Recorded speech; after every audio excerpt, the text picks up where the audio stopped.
Hi, welcome to நாமும் நலன். இன்றைக்கி கோதுமை ரவையும் வெஜிடபிள்ஸையும் யூஸ் பண்ணி ரொம்ப ஹெல்த்தியான ஒரு சூப் தான் பார்க்க போகிறோம்.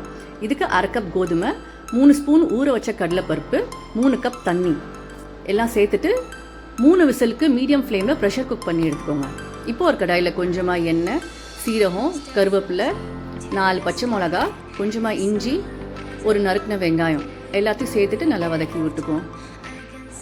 இப்போ நான் அது கூட கேரட்ஸ், பீன்ஸ், பட்டாணி இதெல்லாம் சேர்த்துருக்கேன். உங்களுக்கு என்ன வெஜிடபிள் பிடிக்குதோ நீங்கள் ஆட் பண்ணிக்கலாம். கொஞ்சமாக தண்ணி விட்டு மூடி வச்சு குக் பண்ணிக்குவோம். குக் ஆயிடுச்சு. இப்போ இது கூட நம்ம கோதுமை ரவையை சேர்த்துக்கலாம். சேர்த்துட்டு சூப்புக்கு என்ன கன்சிஸ்டன்சியோ அந்த வாட்டர் ஆட் பண்ணிக்கோங்க.